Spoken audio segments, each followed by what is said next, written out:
बच्चों, तो आज हम शुरू करने जा रहे हैं पाठ 14 सपनों की दुनिया, जो कि एक कविता है, पुस्तक अनमोल कक्षा 7। ये कविता छोटी सी है, सपनों की दुनिया के बारे में दी गई है। इनकी पंक्तियों को पढ़ते हैं और अर्थ समझते हैं। मम्मी सपने क्यों हैं आते, कभी रुलाते कभी हंसाते, बूढ़ी दादी घर जब आती ढेर खिलौने भर कर लाती। तो यहाँ पर लेखक जो है एक बच्चे की तरह बोल रहे हैं कि ये अपनी मम्मी से पूछ रहे हैं कि ये जो सपने हैं ये क्यों आते हैं। कभी तो अच्छे लगते हैं, यानी कि कभी हंसाते हैं, अच्छे सपने होते हैं, तो कभी रुलाते हैं। रुलाते कब है? जब डरावने सपने होंगे। फिर आगे बताते हैं जो बूढ़ी दादी जब घर आती है तो हमारे लिए बहुत सारे खिलौने लाती है। ठीक है बच्चों, आगे पढ़ते हैं। कुछ खो जाते कुछ रह जाते, मम्मी सपने क्यों हैं आते, परियों के जब देश घूमता रंग बिरंगे फूल चूमता। तो आगे बताते हैं जो सपने आते हैं कुछ खो जाते हैं, यानी कि कुछ तो हम भूल जाते हैं, और कुछ रह जाते हैं, यानी कि कुछ हमें याद रहते हैं। फिर आगे पूछते हैं मम्मी सपने क्यों हैं आते। अब जब परियों का देश घूमते, यानी कि परियों के देश में, यहाँ पर सपनों में जैसे हम परियों के देश में सुंदर सी जगह में चले जाते हैं, हमें परियां दिखती है, उसकी बात हो रही है। तब हम रंग बिरंगे फूल देखते हैं, हमें उन्हें चूमने का मन करता है, उनकी खुशबू बहुत अच्छी होती है, उस तरीके से बता रहे हैं। ठीक है बच्चों, आगे पढ़ते हैं। भंवरे मुझे देख मुस्काते, मम्मी सपने क्यों हैं आते, चांद सितारे जुगनू सारे देखो लगते कितने प्यारे। तो आगे कहते हैं कि भंवरे जो होते हैं मुझको देखकर मुस्कुराते हैं, और फिर दोबारा से वही पंक्ति आती है, मम्मी सपने क्यों हैं आते।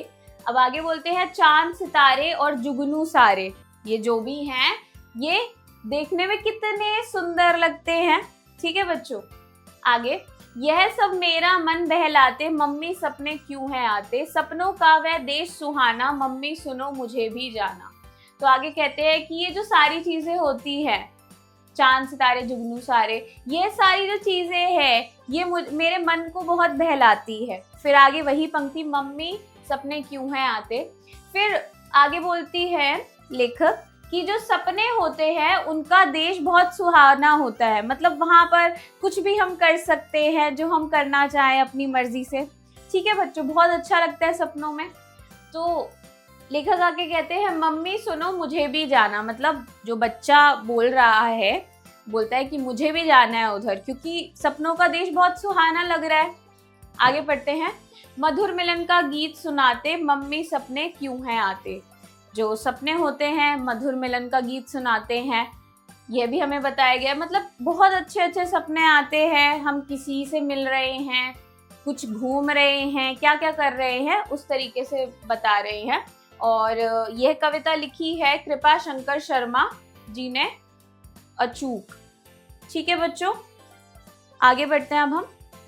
शब्दार्थ मीनिंग्स, भंवरे बम्बल बीज, बहलाना अम्यूज, मधुर मेलोडियस, सुहाना प्लेजेंट, जुगनू फायरफ्लाई, बिरंगे मल्टी कलर्ड, परियां फेरीज, मिलन यूनियन। ठीक है बच्चों, अभ्यास एक्सरसाइज कविता से फ्रॉम द पोएम का निम्नलिखित प्रश्नों के उत्तर दीजिए। Answer the following questions. करते हैं बच्चों कुछ प्रश्नों के उत्तर।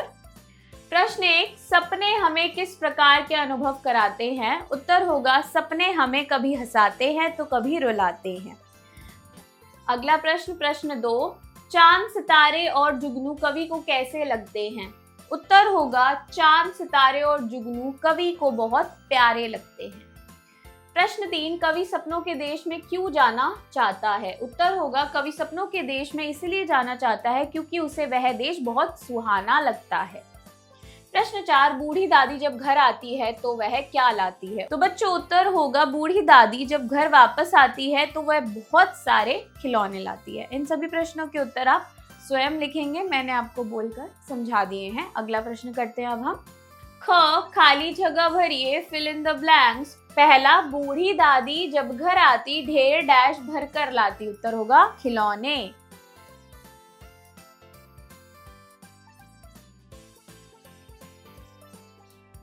दूसरा, भंवरे मुझे देख डैश।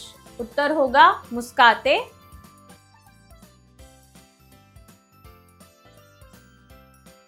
तीसरा, चांद सितारे जुगनू सारे देखो लगते कितने डैश। उत्तर होगा प्यारे। चौथा, सपनों का वह देश डैश मम्मी सुनो मुझे भी जाना। उत्तर होगा सुहाना।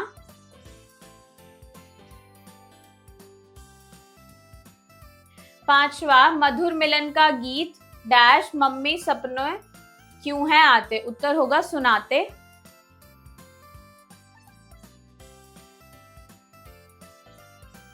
आगे बढ़ते हैं बच्चों। अब हम ग, सही वाक्य पर सही का चिन्ह तथा गलत वाक्य पर गलत का निशान लगाइए। Tick right for true and cross for false statements.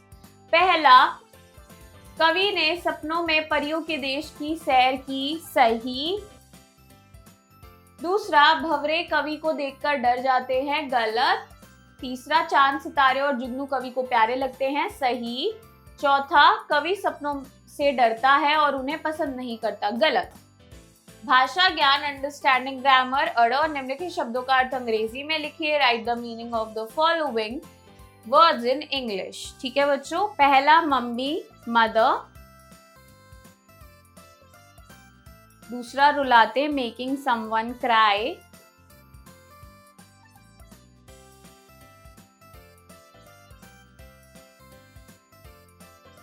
तीसरा, देश कंट्री।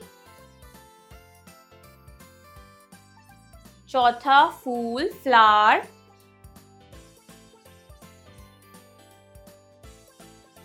पांचवा, हंसाते मेकिंग समवन लाफ।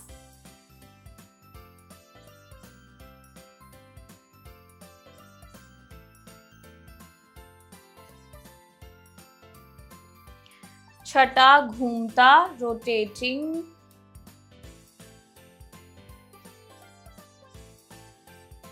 सातवां, गीत सॉन्ग। आठवां, मन माइंड। आगे बढ़ते हैं बच्चों। अब हम रचनात्मक गतिविधियां क्रिएटिव एक्टिविटीज। 6, अगर आपको एक दिन के लिए परियों के देश में जाने का मौका मिले तो आप वहां क्या क्या करना चाहेंगे। अपनी कल्पना से एक छोटी कहानी लिखें और चित्र भी बनाएं। If you get a chance to visit the fairyland for a day, what would you like to do there? Write a short story using your imagination and draw a picture. तो अगर आपको एक दिन परियों की देश में जाने का मौका मिले तो आप क्या क्या करना चाहोगे। कल्पना करनी है, एक छोटी सी कहानी लिखनी है और एक चित्र भी बनाना है। ठीक है बच्चों। आओ खेले खेल, लेट्स प्ले द गेम। जो एक खिलाड़ी सपनों से जुड़ा कोई शब्द सोचे और बाकी सभी उससे जुड़े प्रश्न पूछकर उस शब्द को पहचानने की कोशिश करे। सबसे पहले सही उत्तर देने वाला अगला शब्द चुनेगा। One player thinks of a dream related word and others ask questions to guess it. The first one to guess correctly gets to choose the next word. तो यहाँ पर बोला गया है कि एक खिलाड़ी जो है सपनों से जुड़ा कोई शब्द सोचेगा और बाकी सब उससे जुड़े प्रश्न पूछेंगे और फिर बाकियों को उस शब्द को पहचानना है और सही उत्तर देने वाला अगला शब्द चुनेगा। ठीक है बच्चों, आप यह खेल खेल सकते हैं अपने दोस्तों के साथ। जीवन मूल्य, लाइफ स्किल्स, अच्छे विचार और सकारात्मक सोच हमारे जीवन में खुशियाँ और सफलता लाती हैं। ठीक है बच्चों। तो बच्चों, मैं आशा करती हूँ कि आपको यह पाठ समझ में आया होगा। मैं आपसे मिलती हूँ अगली कक्षा में।